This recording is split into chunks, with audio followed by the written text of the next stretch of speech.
Hello everybody. In the current affairs this week, the week ended 23rd of June 2024. First of all, I would like to start this current affairs with a global perspective.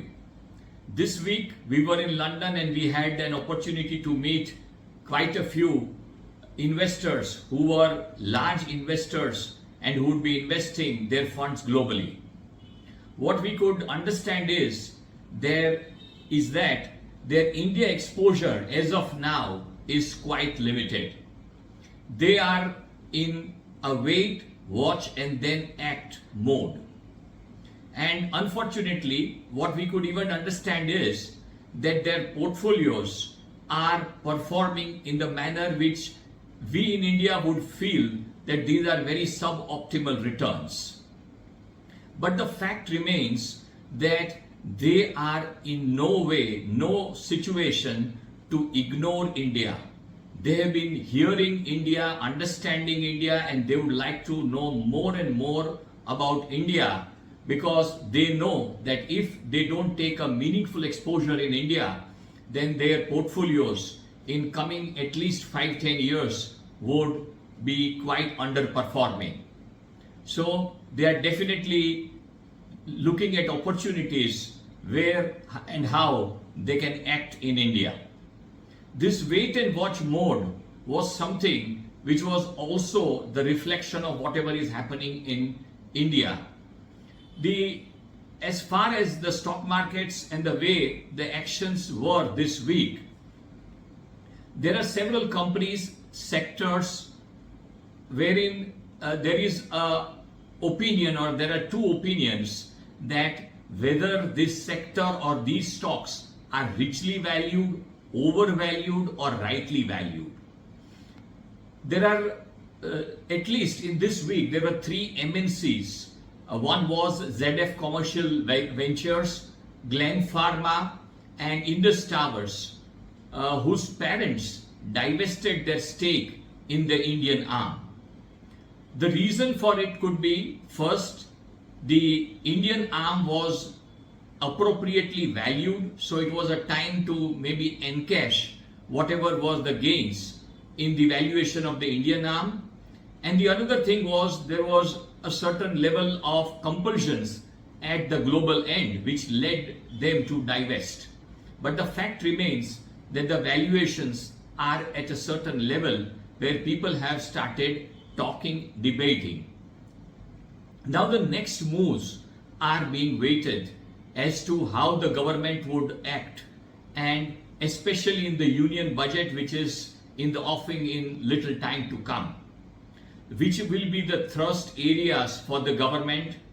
And when it comes to the government finances, how and what would be the actions on part of the government which would lead to a scenario where the growth momentum is accelerated and definitely not disturbed.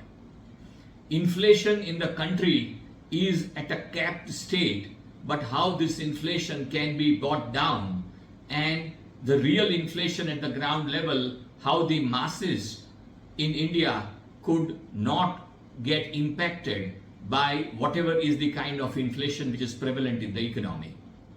On the fiscal front, the government has got a good amount of legroom on account of better direct and indirect taxes collections and also a rich dividend from the RBI. So the market is watching as to how does this fiscal legroom is being used by the government in their budget. This mood of wait, watch was also reflective in the way the Indian stock markets moved. The Nifty 50, Nifty mid cap were by and large unchanged. Nifty small cap was up by 1% plus, but the mood of the FIIs and DIIs for investing and taking an exposure in India was quite vibrant. The FIIs, after a long period of time, have added more than 18,000 crores in the Indian stock market, and the DIIs have added more than 11,000 crores. The sectors which were performing the best this week were Nifty Bank and Nifty Financial Services, which were both up by around 3%. The sectors which were soft this week were Nifty FMCG and Nifty Auto, which were down by more than 2% each. When we talk about the global commodity market, the Brent crude was marginally up by 3%. Gold and silver were by and large unchanged. As far as the US stock market and the US debt market is concerned, there was no movement at the broad indices level, and it was in a pause mode. Now this week I wanted to talk about something which is coming up in India. In the times to come, it is going to accelerate. The watch on corporate governance of listed entities.